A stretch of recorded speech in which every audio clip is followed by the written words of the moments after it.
last place in the world you'd expect to hear a complimentary comment regarding a Tory government would be here in Liverpool. Some credit, particularly from anglers, is long overdue to this man, Michael Heseltine. This is Liverpool city centre and behind me is Liverpool Marina. Though I've lost the accent now, I am a Scouser by birth, something which has prompted comments like, the River Mersey is the arsehole of Britain with Liverpool stuck 3 miles up it. There was a time when that may well have been true, but not anymore.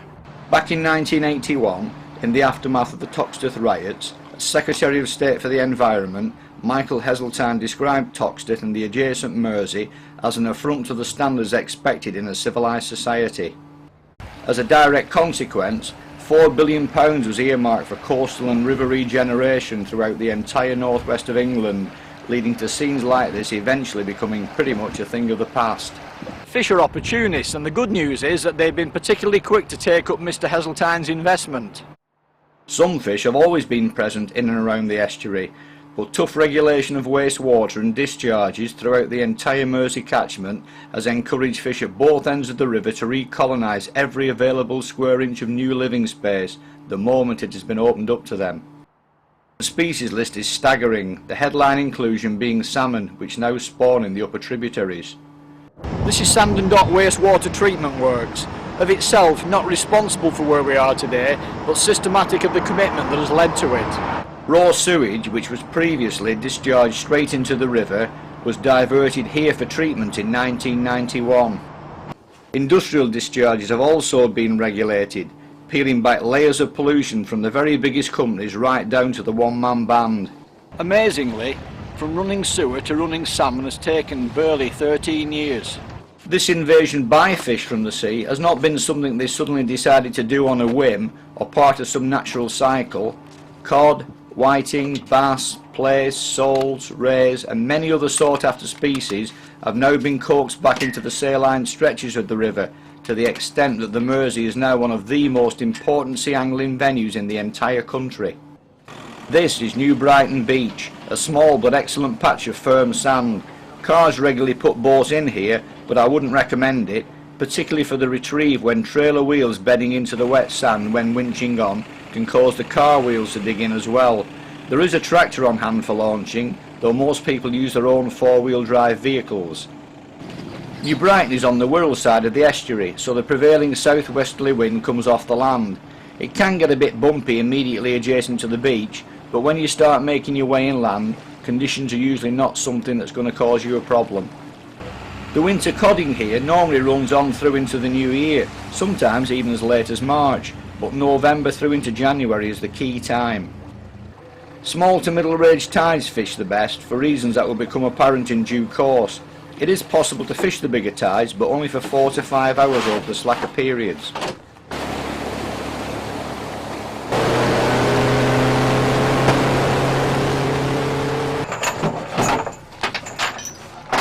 A big heavy anchor with lots of chain is essential here, dropped in close along the margins out of the main shipping lane.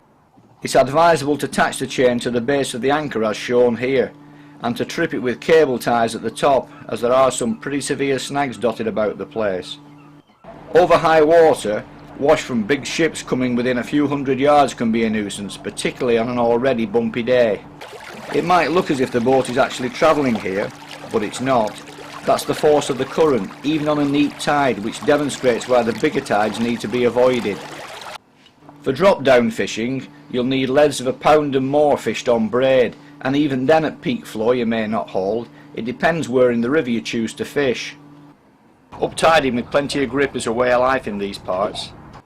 Not so much because of the scur area around the boat, though that is a factor too. Grip leads are often the only way of making sure you're holding bottom, which is crucial in coloured water, as that's where all the feeding activity takes place.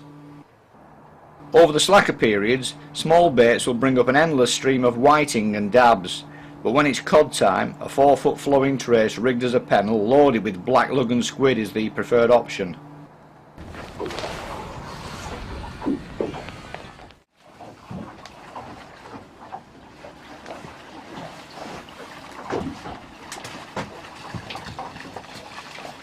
The average stamp of winter cod here is probably £2 to £3.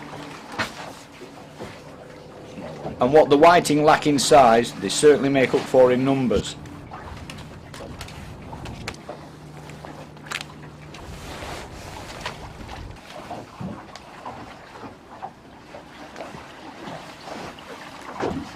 Yeah, just a small codling.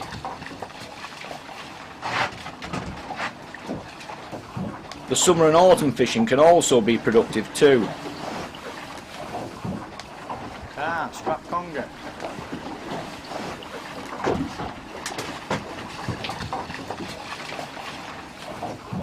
Rays in particular can be quite a handful, helped by the ferocity of the tide. Go on, get your back into it. It's showing now. There are also bass, plaice and soles in the river over the warmer months for those taking the trouble to look for them. I know many other city centres can offer attractions like these.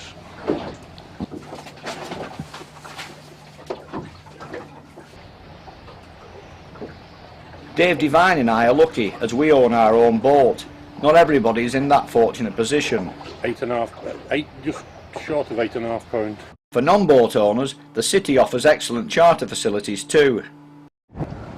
Here, boats are waiting to exit the lock at Coburg Dock Marina.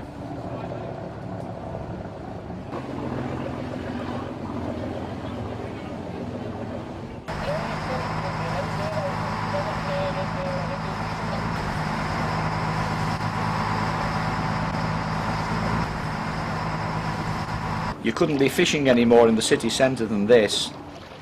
Well, the main advantage, Phil, or the main benefit of fishing in the river is the weather conditions that we get away with. We've just been given 42 knots of wind over the radio from the southwest, and as you can probably see in the background, the conditions aren't too bad. The other main benefit is the fish that we catch. There's some very, very good cod. The best one last year was £21, which was caught by one of the anglers that just happens to be on the boat today. We caught that on the Warrior. The average run of fish we get in the river, £2 to £3 up to about £7 with a few good double fish to follow.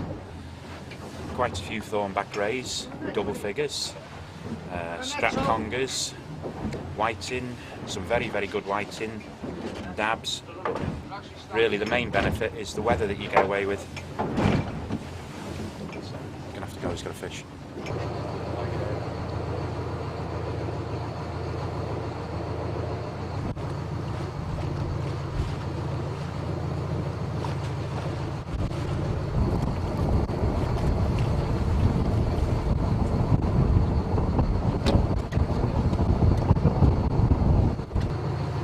Not what we're after, but it's a thornback ray.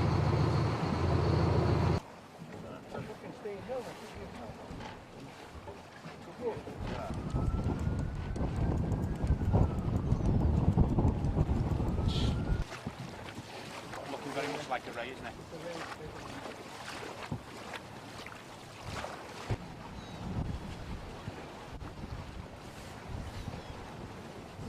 It's coming backwards, that's what the problem is, like, yeah. Yeah, at the moment we've got about 2 knots of tide running here. The fish is coming in backwards, so he's having a bit of a struggle with it.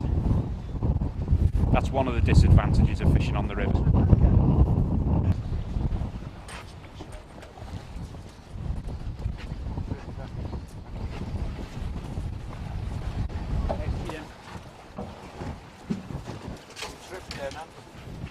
Yeah. The rays were coming aboard at the rate of 1 per cast at one stage, but it was the cod that we were after. So I'll get my T-bar. Eventually, reasonable numbers did come on the feed. That'll do. Off to a start then. There you go, we've got a cod at last. As the trip came to a close, the wind got up to 53 knots, which is force 11, and still the fishing comfortably continued. How many other venues, I wonder, can offer such good fishing with access to it virtually regardless of the weather?